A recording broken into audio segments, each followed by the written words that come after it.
The Opus, an exploration of legendary records and their ongoing legacy. Not just their history, but how this music continues to evolve. We're opening the vault on classic records upon re-release, delving into their inner workings and their lasting impact.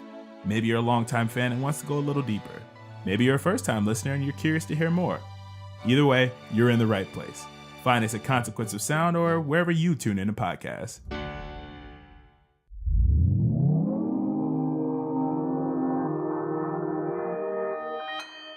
Consequence Podcast Network.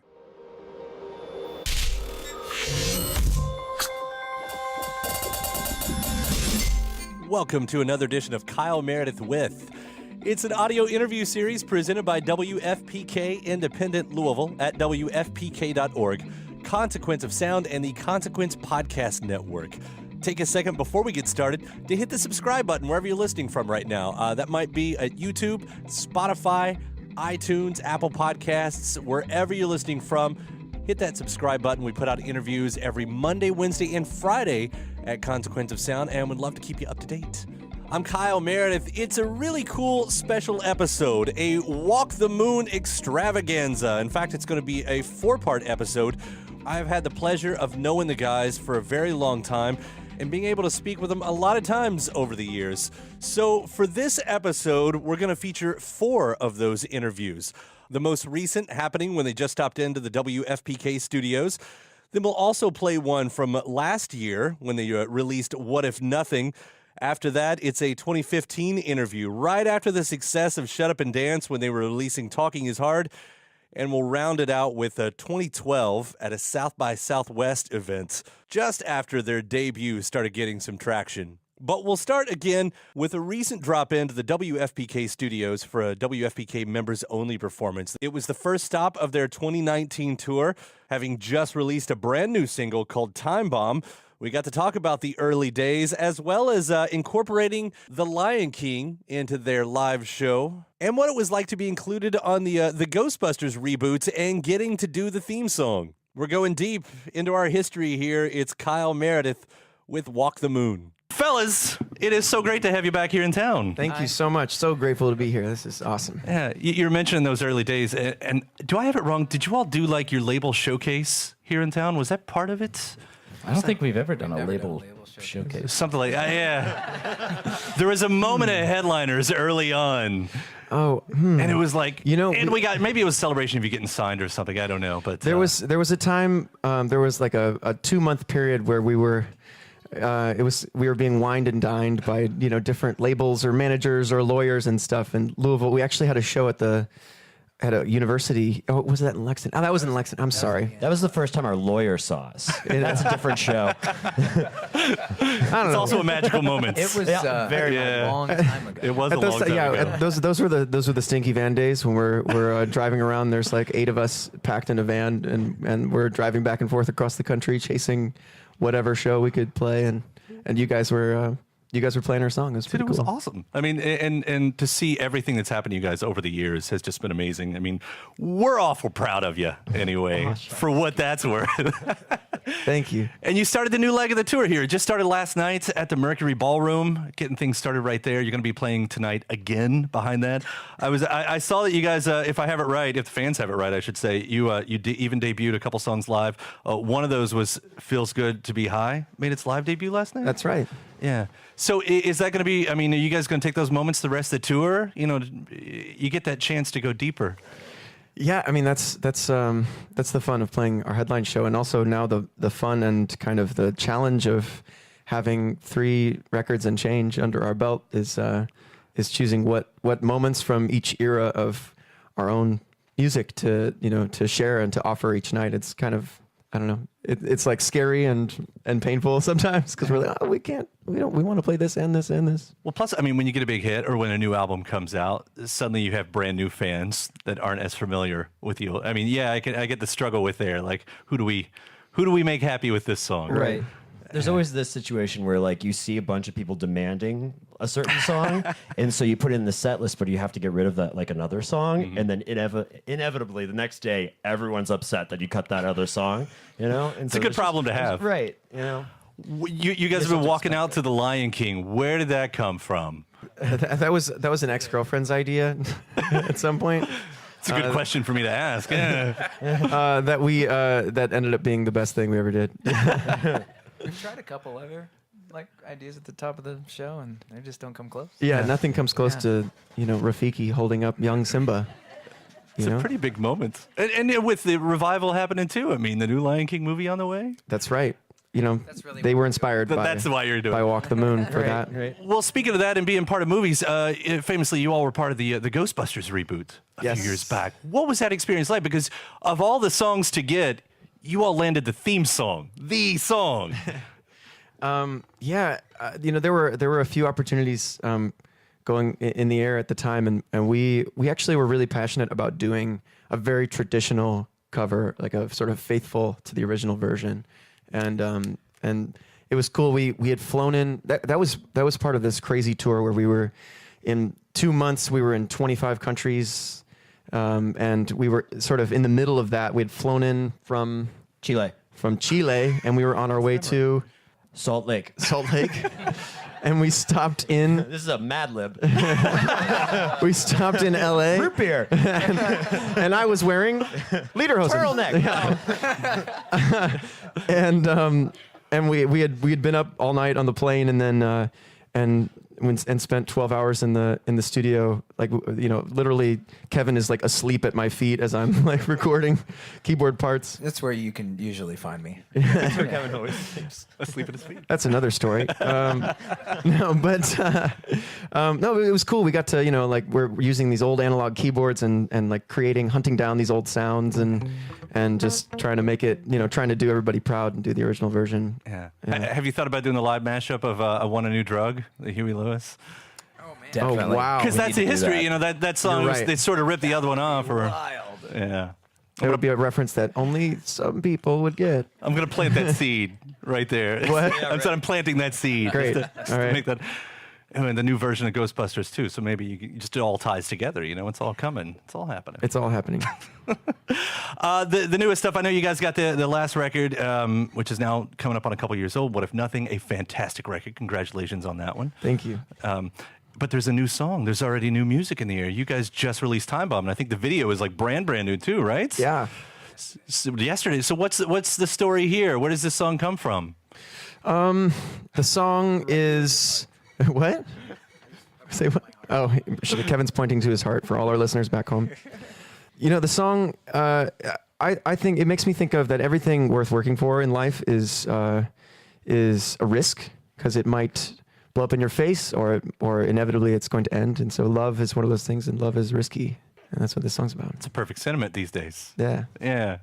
Well, it's so great to have Walk the Moon here in the studio, back in the WFPK studio again. And then they head out on tour, and then the rest of the year happens. Hopefully you get a break, and greedily, hopefully we get more new music soon. You get the giggles.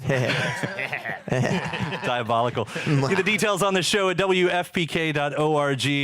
Again, thank you guys for being here. Again, Walk the Moon. That one's from a recent tour stop in the WFPK studio for their 2019 tour. Now we'll just head back to 2018. So it was last year they released their latest record, What If Nothing? And I got to talk with Nicholas about a record that nearly didn't happen due to some personal loss and relationship turmoil. We get into that, as well as the happier side of what they've been up to, which includes building a fort with Wyclef Jean. It's part 2 of Kyle Meredith with Walk the Moon. It's really great to talk to you about this new record, What If Nothing. Let's start with the leadoff track, Press Restarts. I thought for only having a few records, on the surface it seems a bit early for a hard restart. Is that what you're talking about here? Yeah, I think it felt resonant for us on several levels. The band, we took a big break right in the middle of our last record cycle. My dad got really sick, and we canceled that tour back in 2016. And so coming back together was intense, because we had, the band, we weren't sure if we were going to, and so that was a restart for us. My personal love life was kind of upside down, and so that was a restart. And meanwhile, Donald Trump became president, and that felt like a kind of a flip upside down for a lot of people. And so we were just like, on all these different levels, like, wow, like looking at our life from a new angle, and naturally the music is going to reflect our hearts. You know, there's so much going on in this record, so many different sounds. But hearing a song like Headphones was really surprising because you guys are pulling off some really great Rage Against the Machine style riffs in that. And maybe it's what you're talking about here, because there is the line, I can take a beating like a good pair of headphones. And I thought that probably goes a lot deeper than the surface suggests. Sure, yeah. I mean, that song specifically, I would say, is about jealousy. But the concept, I can take a beating like a good pair of headphones. It's definitely something I've learned in the last couple of years in making this record. It's just like that these life experiences, these dark times, are really what make us who we are and what help define the good times. So taking those, persevering through the dark times and turning that quote unquote bad or negative energy into something beautiful and positive. You made a post recently where you said, stop judging yourself. I guess I had that on mind while I was listening and got down to the song Surrender. And as you're saying, you went through personal loss in your life, which can do a lot to anyone. But I got that even beyond that, and songs like that, that you did go through a really big personal transformation. Yeah, I think my experience with my father passing away, my life is full of blessings, and a lot of people are going through a lot harder time than I have. But experiencing that just kind of gave me a glimpse of the really, really deep stuff, the deep life experiences, and that transforms a person. If you let an experience like that transform you, it will for the better. And my music is my way of channeling that, of expressing, that energy and that hope, really, to send out that vibration to other people. And it can be an interesting contradiction, singing something so personal, sad even, but within the parameters of a pop song. I mean, it's one thing to put it into a song, but then you have to add a big sing-along hook.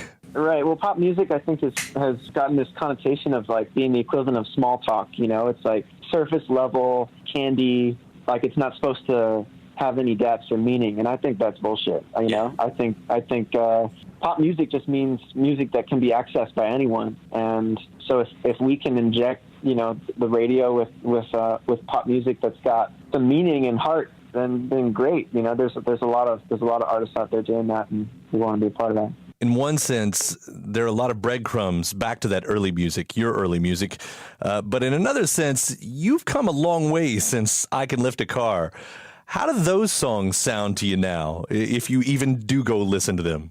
Yeah. Sometimes sometimes we do, and it's like, oh wow, this is us. This is what we sound like. And I like to think of each song as kind of being like a snapshot of you in that moment, of your past self. And it's like that was true to you at one point, and it doesn't necessarily mean that it's you now. So it's part of what's fun about playing live, is that we get to create this show and combine, now that we have three records out, we get to combine new music and old music and reinvent the stuff from previous records, or pick and choose the stuff that still feels like really resonant to us. It's fair to say that your live shows have become legendary. I mean, right from the beginning, you all had that style that was just so much fun. People around here are still talking about the Louisville shows. And now with much bigger tours. I mean, you're about to hit the road with 30 Seconds to Mars, right? Yeah. In June, we start up with them. We'll be out with 30 Seconds to Mars for 2 months this summer in North America. Still haven't gotten to meet him yet, but I've heard fun stories. Yeah. And speaking of big names, I heard there was also a point recently where you built some kind of fort with Wyclef Jean? Well, Wyclef Jean has become a friend, and he's been putting out a lot of new music in the last year or so. And one day we were collaborating at his studio at his house, but it was like a nice day outside, so we set up the studio outside, like on lawn chairs basically, and wrote the song out there. And that song, there's a tune on the new Carnival record. I guess it's like the Juve EP that he put out before Carnival, and the song's called Holding on the Edge. It's a duet actually with Wyclef. Do you remember the moment when you realized your heroes were becoming your friends? Oh man, I'm still pinching myself for sure. And there's still so many artists I would love to collaborate with. Do you know the artist Kimbra? Yeah. I've actually got her new record sitting right beside me. Oh, incredible! She's been one of my favorite young artists for a long time, and I would love to make a laboratory monster with her. I would certainly love to hear that one. We'll put out some good vibes to make it so.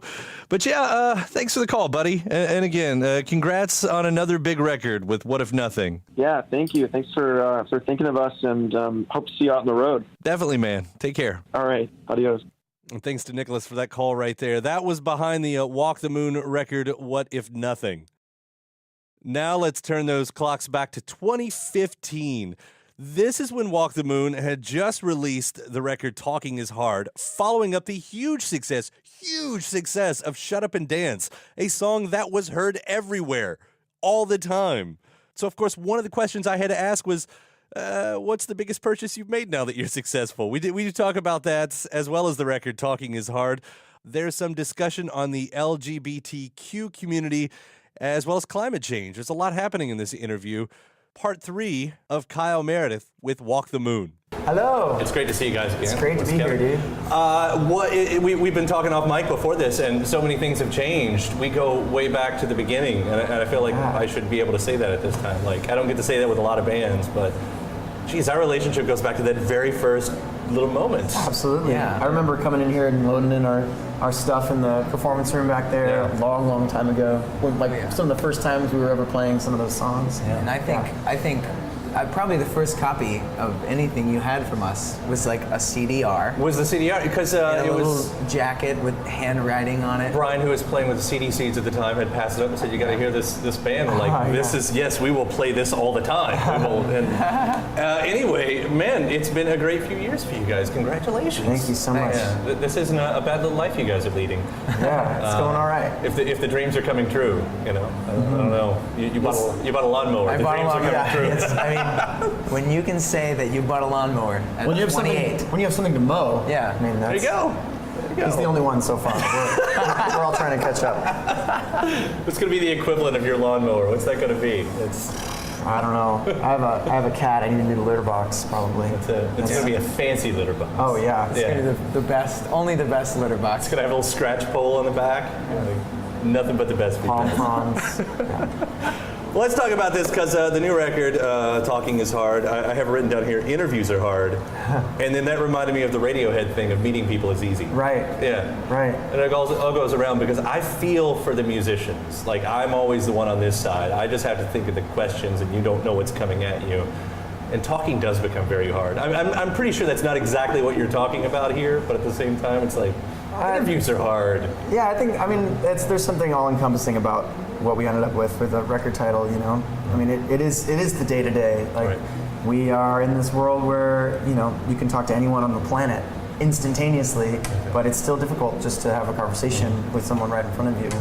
I think it becomes more and more important that, you're able to articulate yourself and express yourself, when there's just a saturation of media and other people's opinions going around, Like, what the hell do I think? Right. Yeah. And that's what we all want to know, what you guys think. Hey. What are you thinking about today? I wish, with that in mind, I wish, so I get to go and think about all these things and come prepared with questions. I'd love to do that with every conversation I have all day long. Like, these are my starter things. Like, hi. Right.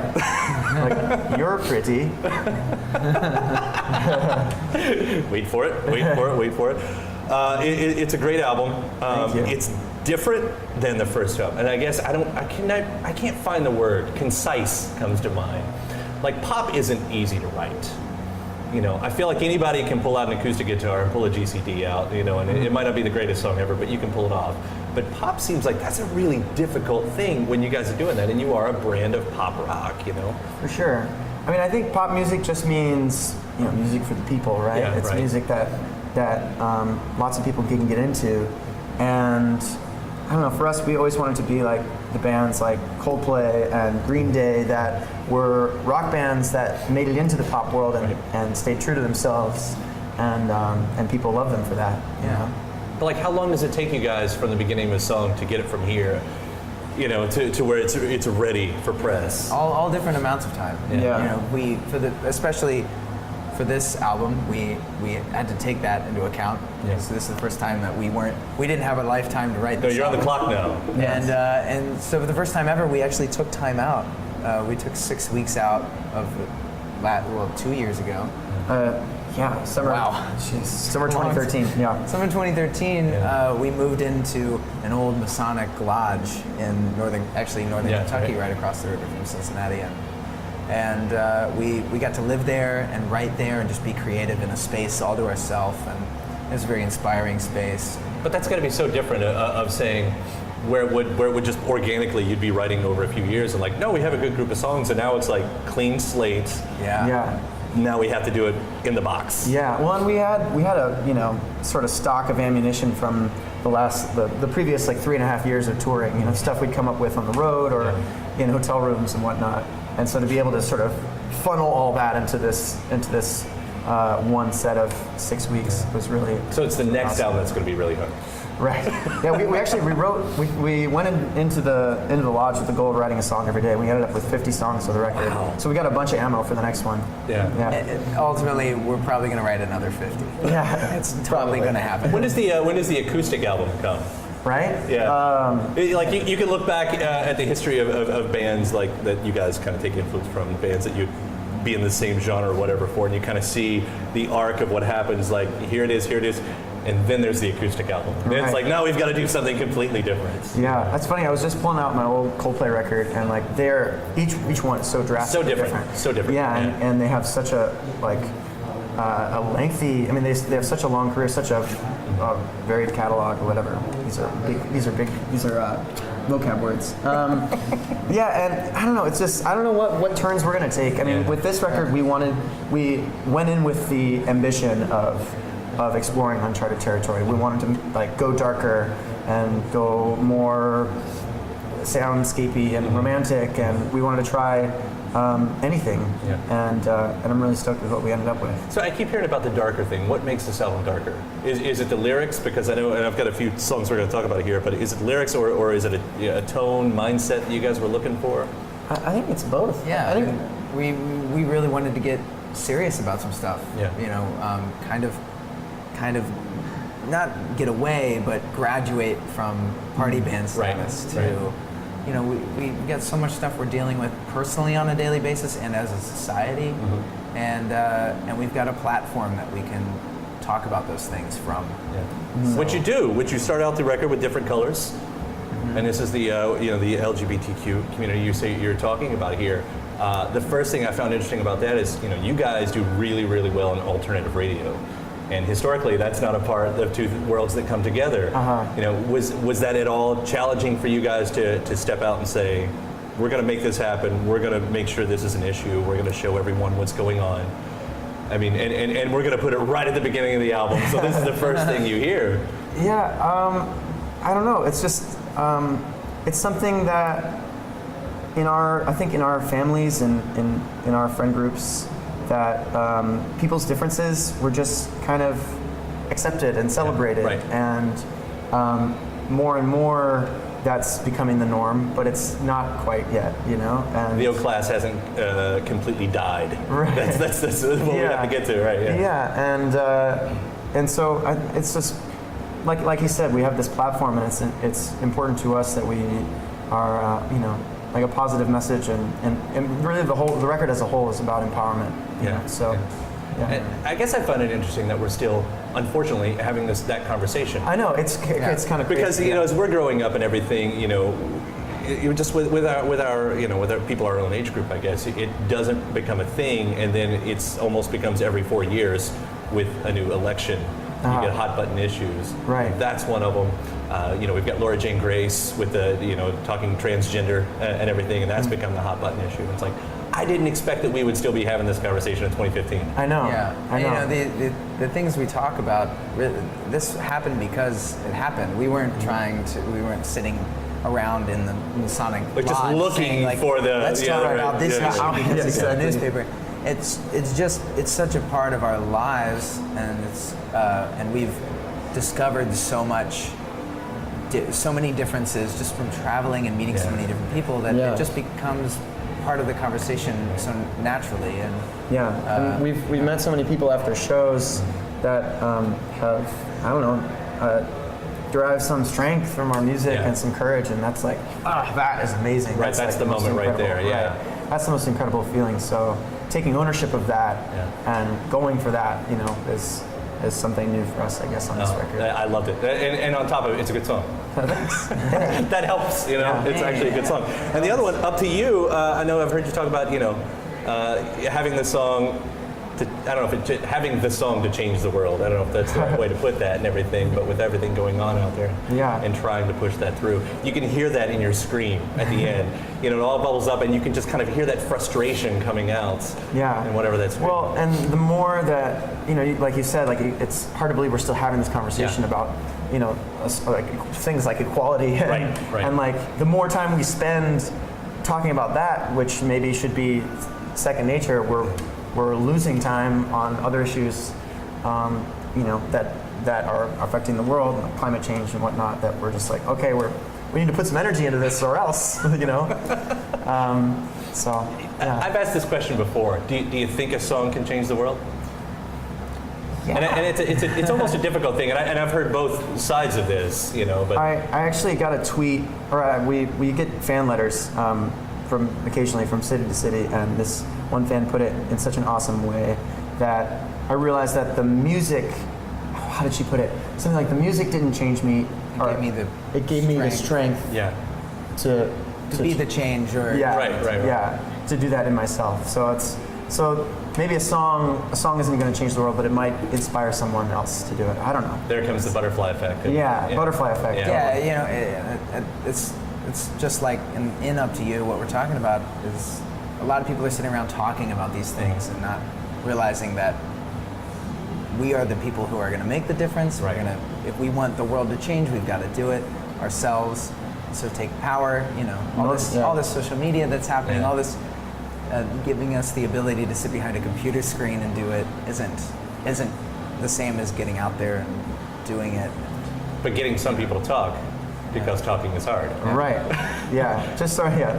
Sometimes just starting the conversation is everything. Yeah. And it was looking back, and there was some goofy commercial on TV and burning witches and everything like that.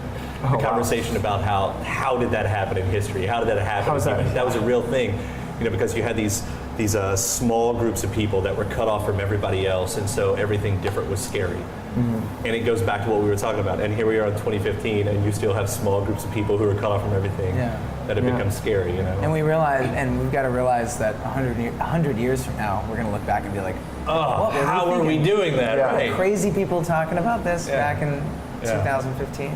Well, it just takes people pushing it forward. So I would say thank you for all of that. Well, thanks for giving us the opportunity. On the lighter side of thing, I do want to say, so Shut Up and Dance becomes huge. That must have been a relief. Because let's say And the Sun comes out and it just sweeps. This is one of the greatest anthems of the last decade. I will put every bit of me behind. Wow. It is an amazing song. It is, though. It's great. And you come out with that, the EP that follows, you know, Tightrope does really well, but Shut Up and Dance. I mean, at some point you're going, okay, everybody's watching. Yeah. Something's got to happen. You know, we certainly, I mean, it's not like And the Sun was a massive, ubiquitous, you know, mega hit, but it felt that way to us, at least in our van, and like, you know, it took us. It's all relative. Right, it took us all around the country many times, and like, wow, okay, like this, you know, we've really got to at least do as well as that, and that alone is terrifying. You know. Yeah, being able to keep raising the bar little by little has been so amazing, such a good experience, because we're not drastically changing. You know, we're just little by little reaching more people and getting out there, and a little bit each time. Yeah. And it feels really good. You know, just a little bit better than Anna Sun. Great. You're still there. We kind of trounced it, but that's great. I was so surprised because I hadn't paid that close of attention as to where everything landed, and you look at just like Spotify, you know, listens like by 2 million or 3 million or something like the difference. Like that's a difference. It's wild. So that's not bad. And there's so many good songs all across this record. I know we could talk about it all day long, but I am so proud of you boys. Everywhere you came, and it's so cool to talk to you again. Absolutely. We'll see you down the road, all right? All right. Nicholas and Kevin there from Walk the Moon talking about the Talking is Hard record back in 2015. And now for part 4. And again, this one heads all the way back to 2012. We were at South by Southwest in a hotel room where the band did a little performance for a show that I used to do called The Weekly Feed. In fact, it was their performance. They got us kicked out of the hotel room for being too loud. Not their fault, but definitely led to some fun conversations with the management who didn't know we were shooting in there at all. As far as the conversation goes, Walk the Moon had released I Want, their debut record, which was picking up traction thanks to a song called Anna Sun and Tightrope. We talked about breaking out and finding that success. And we also talked some about Michael McDonald. There's lots of fun stuff in this one as well. It's part 4 of Kyle Meredith with Walk the Moon. Fellas, welcome to your victory lap. Thank you very much. No, it's funny. You guys were here last year. Did this? You had a handful of shows. Anyway, but it was just massive amount of people that was already showing you guys support. And then to turn around a year later and you're just getting started all over again. Does it feel like that? In a way, kind of. Feels like, I guess, leading up to the record this May, it's all kind of feeling like one big running start, I guess. I don't know. We have a hotel this year, so it's sort of like we're off to a better start. Last year we were literally like sleeping in the van and on floors of, friends' hotel rooms and Records. just driving hotel rooms. Like somebody's got to take the van for like 30 minutes and just drive around Austin for like 30 minutes and Yeah. That's good. But you guys, you're in a unique situation though. It's a different record this time around, but in the same way, you've self-released I Want the first time around. Video takes off, goes big, you guys get signed, and now you've re-recorded half of it? What's the story here? Yeah, more or less it's sort of going to be half stuff that longtime fans will recognize and half totally new stuff that no one's heard.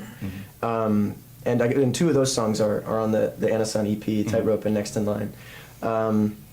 But yeah, I think the main goal with re-recording the old stuff was to get across the energy that we have live, that we felt like maybe fell short a little bit on the independent stuff, just because, we did it, in Cincinnati with our friends. So we're really, really excited. The personnel on the team for this record is just unbelievable. Ben Allen and Nick Didia are an amazing engineer, and so it's we're really, really excited about how it sounds. So as far as the new songs, then, what's the difference in the new songs versus the old? What came along with, I guess, half a new band? Yeah, I'd say that the people in the band is the biggest thing. Yeah. This lineup came together a year or so, I guess now more than a year and a half ago, and so the vibe has changed a little bit. The songwriting is continues to evolve, but it's all in a good direction, we think. Yeah. So. Well, you guys have you have a secret weapon that most bands don't have, and that's amazing falsettos across the board. That's another thing, though. We're watching you guys set up for the hotel session here, and it's really meticulous how much you guys prepare. It's definitely not punk rock. Yeah. What does that? Do you guys have a background in that? Obviously with the vocal warm-ups and everything else, is there a choir background here? Yeah, I think we've all sung in choirs throughout our lives. We all went to music school, and in music school it's basically a requirement, that you get some singing in at some point, and some of us grew up singing in church and stuff like that. So, but I like to think that even though we're being meticulous about it and want to be really good at singing, we still approach the music with kind of a punk rock mentality, and energy. Yeah, well, it looks like you have fun. Favorite falsettos of all time? Ooh. Sting? Although that's not, is that even a falsetto? He's just that's just his like. He's just an alien. Michael McDonald. So let's go back to Anna Sun. The video happens, this great video. It takes off, million views, whatever, and you're still not signed. Does having a viral video really change things? When something like that happens, does your life change right then? For us, it was a huge, a huge turning point, because, we had the independent record out, but we didn't have any sort of distribution or anything except on like Bandcamp, and then just selling things, at our shows, out of boxes. Right. And so the video, like now with the internet, it's just like it has the ability to travel anywhere.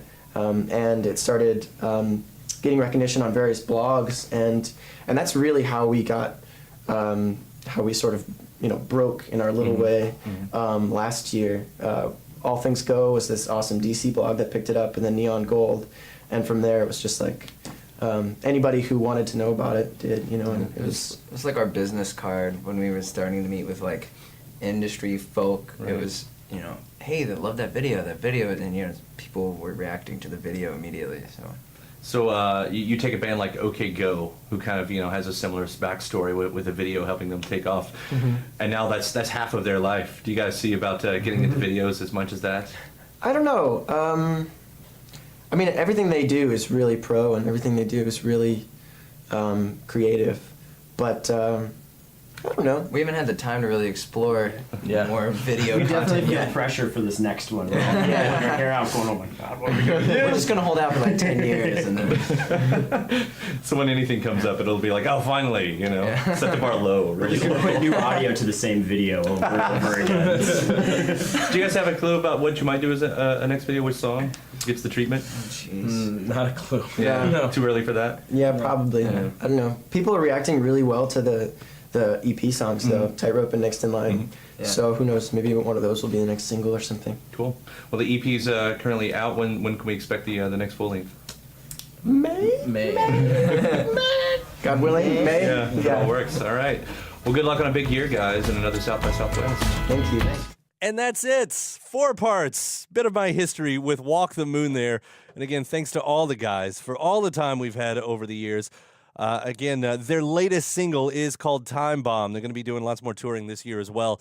And I look forward to what the guys have next for us as well. All right. If you haven't already, please do hit that subscribe button. Again, maybe you're listening to the Apple Podcasts and iTunes, checking us out on Spotify. You can, of course, listen on YouTube, Acast, Podchaser, wherever you're listening from. I am positive there is a subscribe button in front of you. After that, you can surf over to WFPK.org. That's where I do a show every Monday through Thursday from noon to 3 Eastern. You can also find some bonus episodes of this series over there. Head to consequenceofsound.net for all your music and film news needs. You can find me at Twitter at Kyle Meredith, Facebook/Kyle Meredith. That does it for this edition. I'm Kyle Meredith, and I'll see you next time.